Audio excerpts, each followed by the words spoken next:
नमस्कार दोस्तों, मेरा नाम दीपक बागला है और आज का हमारा जो विषय है वो है भारत में यूरोपियनों का आगमन। ओके, भारत में यूरोपियनों का आगमन। इसको मैंने ये जरा बड़ा विषय है तो इसको मैंने दो हिस्सों में बांटा है, भाग 1 भाग 2 में। ठीक है, ताकि आपको अच्छे से समझ में आ जाए। तो आइए शुरुआत करते हैं। देखिए, हमें पता है जो अंग्रेज लोग थे वो 1757 यानी कि प्लासी के युद्ध से एक राजनीतिक सत्ता के रूप में उभरे। प्लासी के युद्ध से राजनीतिक सत्ता के रूप में उभरे और उससे पहले 1600 में वो लोग आए थे। 1600 में ईस्ट इंडिया कंपनी की स्थापना हुई, ये भी हमें पता है। तो 150 साल तक तो उन्होंने क्या काम किया, ये समझिए बिजनेस किया, शुद्ध बिजनेस किया 150 साल तक। लेकिन 150 साल में वो यहाँ की परिस्थितियों को समझ गए, अच्छे से भाप गए। तो फिर ये राजनीतिक सत्ता में आए प्लासी के युद्ध से। और 1857 में क्या हुआ, 1857 में एक बड़ा विद्रोह हुआ और उसके बाद कंटिन्यूस विद्रोह हुए, आंदोलन हुए और फाइनली 1947 में जो है हमारा देश आजाद हो गया, ये हमें पता है। तो 150 साल तो वो उन्होंने बिजनेस किया। अगले जो 100 साल है भारत के राज्यों को जीता। लास्ट में 1856 में जो अवध है यानी कि यूपी वाला जो क्षेत्र है उसका अधिग्रहण किया। ठीक, और उसके बाद के जो 100 साल है वो आंदोलन वगैरह हुए, विद्रोह हुए, क्रांतियां हुई। तो फिर 47 में आजाद हो गया, लगभग 100 साल मान लेते हैं। तो 200 साल तक तो राजनीतिक सत्ता के रूप में रहे और लगभग 150 साल उन्होंने किया बिजनेस। ठीक है, ये बात हमें पता है। वास्तव में इसकी पृष्ठभूमि में अगर जाए तो ये यहाँ क्यों आए, क्या आवश्यकता हुई, उसका कारण ये था कि प्राचीन काल से अति प्राचीन काल मतलब ईसा से भी शताब्दियों वर्ष पूर्व, कई शताब्दियों पूर्व से यूरोप और भारत के बीच व्यापारिक संबंध था। और नॉर्मली जो जवाहरात है और मसाले और जो विलासिता के सामान है उन लोगों का उन वस्तुओं का क्या है, व्यापार होता था। अगर आपसे ये पूछे कोई कि सबसे पहले भारत पर किस विदेशी ने आक्रमण किया, किन विदेशियों ने, अरब थे, तुर्क थे या यूनानी थे, तो आपका आंसर क्या होना चाहिए, यूनानी। क्योंकि सबसे पहले जो आक्रमण किया वो किसने किया, यूनानियों ने। और अगर आपसे कोई पूछे सबसे पहले भारत पर किन मुस्लिमों ने आक्रमण किया, तो उसमें होगा अरब। 1711 या 12 में सुबुक्तगीन ने अटैक किया था, आपको याद होगा, 1711 या 12 के आसपास, 1711 याद आ रहा है मुझे। तो वो अरब थे। अगर मुस्लिम पूछे तो अरब और टोटल विदेशी पूछे तो सबसे पहला कौन, यस, हिंद यूनानी, जिनको यवन भी कहा गया है। हमें यह पता है कि सिकंदर यहां पर आया था, सिकंदर जो है यहां पर अटैक किया भारत में। उसके बाद सेल्यूकस निकेटर को चंद्रगुप्त मौर्य ने पराजित किया और फिर उनके जो सेल्यूकस निकेटर है उसकी लड़की ने अपनी जो लड़की का विवाह किससे कर दिया, चंद्रगुप्त मौर्य से कर दिया। फिर उनमें बहुत सारी वस्तुओं का आदान प्रदान हुआ, चंद्रगुप्त मौर्य ने हाथी दिए, मोर दिए और बहुत सारी चीजें दी। तो इससे हमें पता चलता है साफ साफ कि जो यूरोप और भारत का व्यापार है वो बहुत ही प्राचीन काल से, यूरोप और भारत का जो व्यापार है बहुत ही प्राचीन काल से। ठीक, तो समस्या कहां पर आ रही थी, ये दो तरीकों से व्यापार हो रहा था, एक तो जल से और एक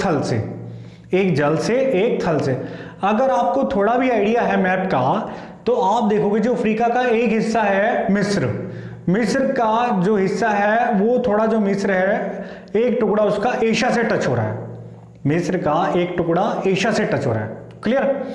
अब अगर जल मार्ग से आना है, बिजनेस करना है जल मार्ग से, तो कैसे होगा, तो जो भूमध्य सागर है, यूरोपियन भूमध्य सागर आएंगे, भूमध्य सागर से मिस्र, अभी स्वेज नहर का निर्माण तो नहीं हुआ, और स्वेज जो मिस्र है उसको क्रॉस करेंगे, फिर लाल सागर में आएगा, फिर लाल सागर में, और लाल सागर से फिर ये जाएंगे एशिया में। क्लियर।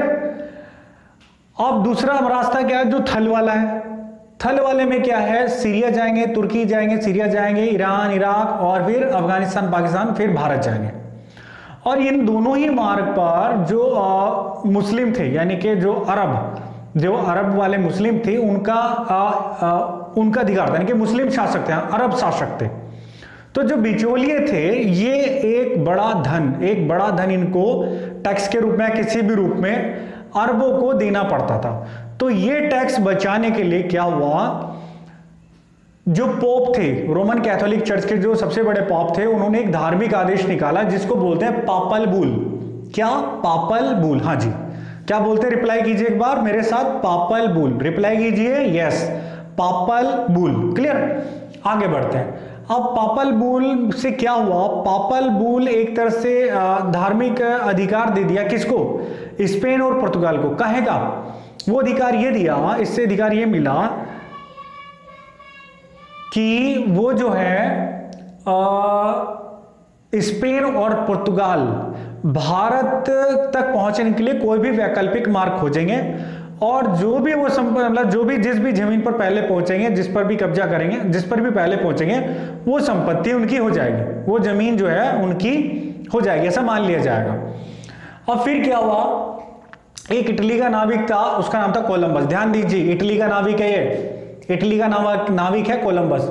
1492 में स्पेन की रानी की सहायता से कोलंबस जो है कहाँ का नाविक है? रिप्लाई कीजिए। हाँ, सबको रिप्लाई करना है, इंटरेक्शन बनाना है, तभी मजा आएगा। ठीक है, तो 1492 में स्पेन की रानी की मदद से कहाँ पहुंच गया? भारत को खोजते खोजते वो पहुंच गया पश्चिम दिशा में, पश्चिम दिशा में चले गया, पश्चिम दिशा में चले गया।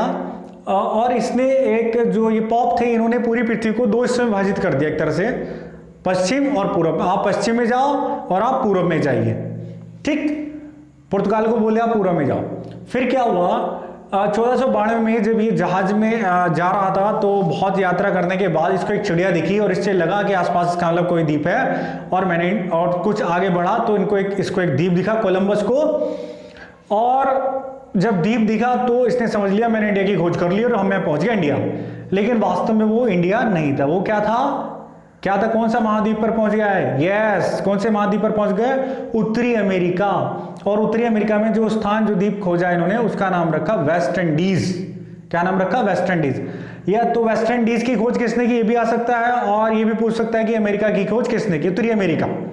ठीक है, पूरा महाद्वीप तो इन्होंने की। अब क्या हुआ, स्पेन की राजा की सहायता से वास्को डी गामा, पता ही आपको, 1498 में कहां पहुंचा? कालीकट पहुंचा। ये पुर्तगाली नाविक था, इसके बारे में अच्छे से पढ़ रखा आपने।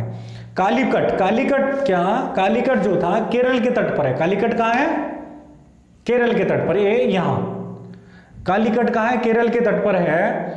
और क्या हुआ, जब ये पहुंचा तो हमारी सभ्यता है भारत की अतिथि देवो भव, यानी कि अतिथि का क्या है? सम्मान करना, हमारे कल्चर में है। चाहे दक्षिण हो, चाहे उत्तर हो, चाहे पूरब हो, चाहे पश्चिम हो, किसी भी दिशा में चले जाइए, अतिथि का हमेशा सम्मान होता। तो इसने इसका स्वागत किया जमोरिन ने, राजा जमोरिन ने, और इसको क्या है, कुछ दिन यहाँ ये रहा और उसके बाद जब ये जाने लगा तो इसको बहुत सारे उपहार दिया। तो ये समझिए जो आने जाने में वास्को डी गामा को जितना आने जाने में जो भी पैसा खर्च हुआ उसका लगभग 16 गुना इन्होंने उसको दे दिया। 16 गुना उसका दे दिया। अब जब ये यूरोप पहुंचा तो बड़ा रईस हो गया, तो वहां की बाकी यूरोपियन ने देखा, अरे यार ये ऐसा कहां पर गया, कितना रईस हो गया। तो सबका फोकस कहां पर आ गया? सोने की चिड़िया यानी कि भारत पर सबका फोकस। हालांकि पहले से सर्च चल रही थी, सबने सुना था सोने की चिड़िया कोई जहां बहुत पैसा है, और वास्तव में था। आज भी अगर आप देखेंगे गरीब से गरीब महिला के कान में, नाक में या दांत में कहीं ना कहीं सोना जरूर मिला होगा। यानी कि भारत एक ऐसा देश है जहां हर महिला के पास, गरीब से गरीब के पास भी सोना कहीं ना कहीं होगा, कान, नाक, ठीक है, दांत या पैर में कहीं ना कहीं जरूर होगा। ये हमारी, ये समझिए, ये परंपरा है, संस्कृति है। अब इसके बाद क्या हुआ, कुछ समय बाद इन्होंने क्या काम किया, जो भारत के धीरे धीरे सारे जो बंदरगाह थे, प्रमुख बंदरगाह थे, उन पर अपनी फैक्ट्रियां स्थापित कर दी। अब जो फैक्ट्रियां थी वो कोई ऐसी फैक्ट्री नहीं थी कोई प्रोडक्शन कर रही है, फैक्ट्री था एक तरह से वो कलेक्शन सेंटर था। यहाँ की जो जैसे कास्ट का जो यहाँ बढ़िया नक्काशी होती है, या जो भी विशेष बातें थी, या मूर्तियां जो है धातु की जो भी थी, वो सब ये कलेक्ट करते थे, या कॉटन वगैरह, और कहाँ बेचते थे? यूरोप में। और कुछ समय के बाद जब इन्वेंशन हुआ, जैसे और बहुत सारी चीजों का, मशीनों का, उद्योगों का, तो फिर यहाँ से कच्चा माल खरीदे थे, कच्चा माल यहाँ से लिया, फैक्ट्रियों में ले गए, वहां से बनाया और फिर उसको यहीं पर बेच दिया या और अन्य जगहों पर, अन्य देशों में बेच दिया। आगे बढ़ता है। अब 10 में क्या हुआ, 10 में गोवा को इन्होंने जीत लिया। किन्होंने? पुर्तगालियों ने 10 में गोवा को जीता और शायद आदिल शाह से जीता था जो बीजापुर का शासक था।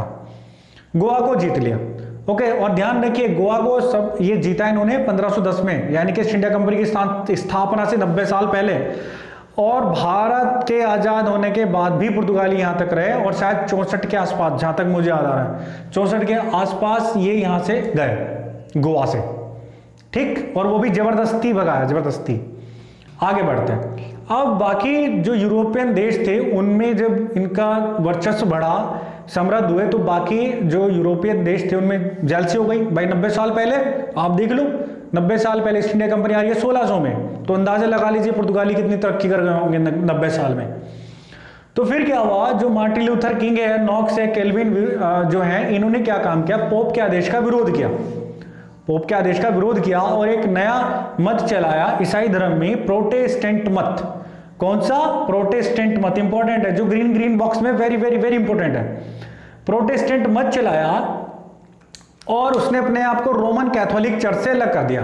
यानी कि जो रोमन कैथोलिक वाला हो गया प्राचीन वाला और प्रोटेस्टेंट वाला हो गया नया। थे दोनों ईसाई, लेकिन ये अलग मत हो गया प्रोटेस्टेंट मत।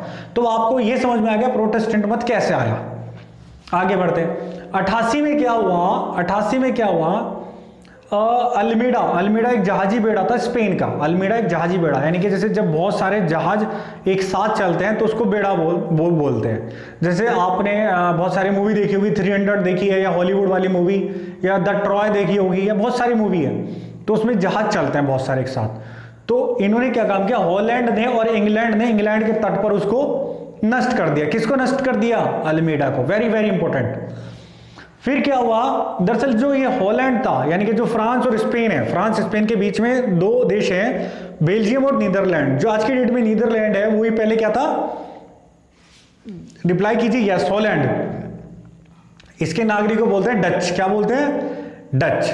क्लियर। हॉलैंड जो था, जो मतलब जो नाविक यात्रा थी उसमें बड़ा ही एक्सपर्ट था, स्किल्ड था, एकदम फर्स्ट क्लास, बहुत जबरदस्त एक्सपर्टाइज थी इसकी। ठीक है, किसमें? नौ यात्रा में। ठीक है, इसके पास जहाज भी थे। तो ये दोनों मिले और इन्होंने ये फिर कहाँ गए? भारत और पूर्वी द्वीप, यानी कि भारत गए, जावा गए, सुमात्रा और पूर्वी द्वीप। जहां मसाले थे, भाई मसाले चाहिए थे इनको, या और विलासिता के जो सामान जहां मिले वहीं गए। उसके बाद क्या हुआ, 1600 में ईस्ट इंडिया कंपनी की स्थापना हुई। ये हमें पता है, याद करने की आवश्यकता नहीं है। इसके 2 वर्ष बाद, दो याद कर लीजिए, 2 वर्ष बाद डच ईस्ट इंडिया कंपनी की स्थापना हुई। ये याद कर लीजिए, वेरी वेरी वेरी इंपॉर्टेंट। 2 में क्या हुआ, डच ईस्ट इंडिया कंपनी की स्थापना हुई और दोनों ने क्या काम किया, जितने भी मतलब जो समुद्र तट पर जो भी बंदरगाह थे, प्रमुख बंदरगाह, सब पर अपनी फैक्ट्रियां स्थापित कर दी। फैक्ट्रियां मतलब कलेक्शन सेंटर। ओके, अब इस बीच क्या हुआ, 8 में क्या हुआ, 8 में अभी आ गए, अभी तक ये आए, लेकिन फैक्ट्रियां बाद में स्थापित की। ध्यान कीजिए, अभी 1600 में फैक्ट्रियां नहीं स्थापित की, अभी बहुत छोटे स्केल पर चल रहा है। अभी जो 16 से 12 तक इनका जो व्यापार चला, जो तटों पर फैक्ट्रियां नहीं थी, मतलब छोटे स्तर पर था, कलेक्शन तब भी चल रहा था। 8 में क्या हुआ, हॉकिंस आया, जो इंग्लैंड के राजा थे जेम्स फर्स्ट, उसका पत्र लेकर। किसके पास? जहांगीर के पास। जहांगीर के पास आया 8 में, और इसको फारसी का अच्छा ज्ञान था और यहाँ कुछ टाइम रहा भी, और यहाँ इसने शादी भी की, शायद यूरोपियन लड़की से ही की शादी। लेकिन ये इसको जहांगीर को कन्विंस नहीं कर पाया फैक्ट्री स्थापित करने के लिए। अभी छोटे स्केल पर चल रहा है कलेक्शन या जो भी बिजनेस चल रहा है। 1612 में क्या हुआ, 12 याद कर लीजिए, 8 याद कर लीजिए, 12 याद कर लीजिए। 1600 में स्थापना, 8 में हॉकिंस, 12 में टॉमस रो जहांगीर के सामने इतना रोया कि उसने, जहांगीर ने इसको फरमान दे दिया। फरमान जारी, फरमान का मतलब है सरकारी, एक तरह से उसको परमिशन मिल गई, सरकारी परमिशन मिल गई कि बंदरगाह पर क्या है, जो मतलब जो राजा के जो बंदरगाह हैं या व्यापारिक बंदरगाह जो है, वहां पर अपनी यहाँ फैक्ट्री स्थापित कर सकते हो। क्योंकि सामान कहां से जाएगा भाई, बंदरगाह से वो जहाज के रास्ते ले जाते थे। ठीक है, बंदरगाह तक आना ही था। सारी जगह सामान कलेक्ट किया, फैक्ट्री पहुंचा, फैक्ट्री के पास क्या, बंदरगाह, जहाज में डाला और ले गए यूरोप। तो 8 में हॉकिंस, 12 में टॉमस रो। ध्यान रखिए, 12 में टॉमस रो, इंपॉर्टेंट। और दोनों जहांगीर के समय, कोई अकबर के समय नहीं, दोनों जहांगीर के समय, ध्यान कीजिए। और पहली फैक्ट्री खोली सूरत में। तो अंग्रेजों की पहली फैक्ट्री कहां खुली? सूरत में। हालांकि जहां तक मुझे याद आ रहा है इन्होंने 1611 में मछलीपट्टनम में फैक्ट्री खोलने का प्रयास किया, लेकिन उसमें सफलता नहीं मिली। तो 12 में पहली फैक्ट्री अंग्रेजों ने कहां खोली? सूरत में। ठीक है, सूरत में। वो क्या हुआ, दोनों के बीच हुआ कंपटीशन, किसके? हॉलैंड इंग्लैंड के बीच में। अब ये दोस्त किस लिए थे? बिजनेस के लिए। ठीक है, यानी कि पैसा, बिजनेस के लिए। कोई भी कंपनियां जब कोई भी कोलैबोरेशन करती हैं तो उनका उद्देश्य होता है प्रॉफिट। अगर उससे प्रॉफिट ना होकर लॉस हो रहा तो वो दोनों अलग हो जाती है। एक दूसरे की अगर कंपटीटर हो गई तो भी उसमें दुश्मनी होना स्वाभाविक है। और ये एक्चुअली क्या थी? कुछ व्यापारी थे जो ईस्ट इंडिया कंपनी है, डच ईस्ट इंडिया कंपनी है, ये क्या थे? कुछ व्यापारी थे। ईस्ट इंडिया कंपनी वाले कुछ व्यापारी थे।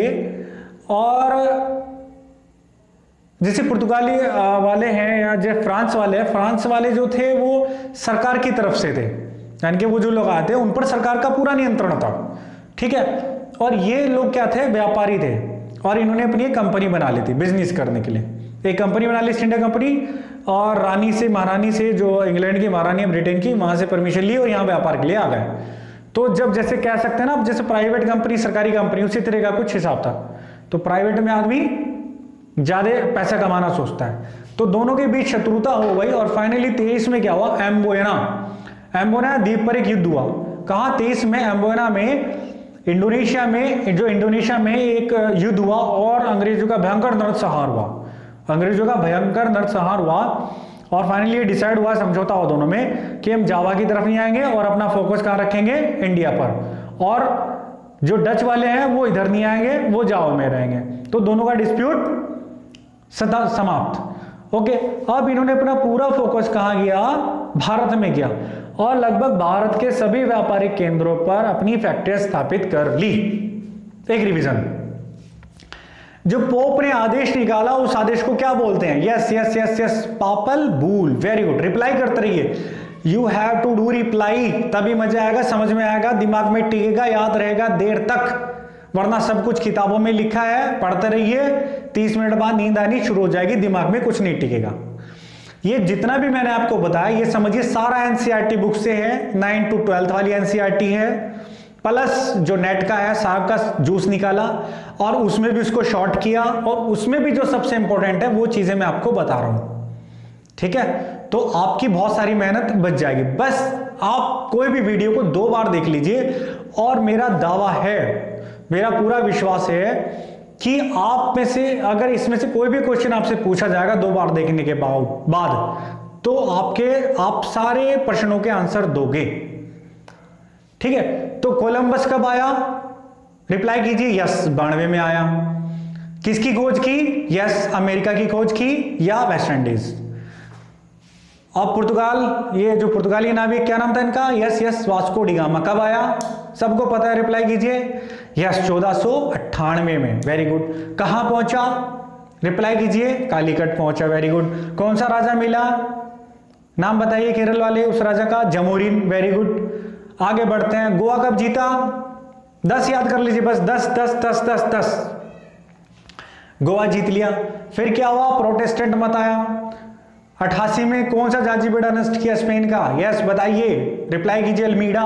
आ चुका है परीक्षा में कई बार, अल्मीडा। और स्पेन का है, ये भी याद कर लीजिए, हो सकता है चेंज करके दे दे कई बार। ओके, आगे बढ़ते हैं। ईस्ट इंडिया कंपनी की स्थापना कब हुई? याद करने की जरूरत नहीं, सबको पता है, 1600 में। डच ईस्ट इंडिया कंपनी की स्थापना कब हुई? केवल एक डिजिट याद करनी है। क्या? 2। क्या? 2, बस। आगे बढ़ते हैं। 8 में कौन आया जागीर के पास? हॉकिंस। कौन? हॉकिंस आया जेम्स प्रथम का पत्र लेकर। ओके। 12 में कौन रोया जागीर के सामने? इतना रोया कि ठीक है भाई, खोल ले तू यार, बंदरगाह पर अपनी व्यापारी कोठी खोल ले, कोई बात नहीं, खोल ले। तो 12 में टॉमस रो जहांगीर के समय फरमान मिल गया। तो फरमान किसको मिला? टॉमस रो को मिला, बिजनेस करने का। और इसका फायदा इसने लास्ट तक उठाया अंग्रेजों ने। और जो पहली फैक्ट्री है कहां खोली? सूरत में। पहली फैक्ट्री कहां खोली?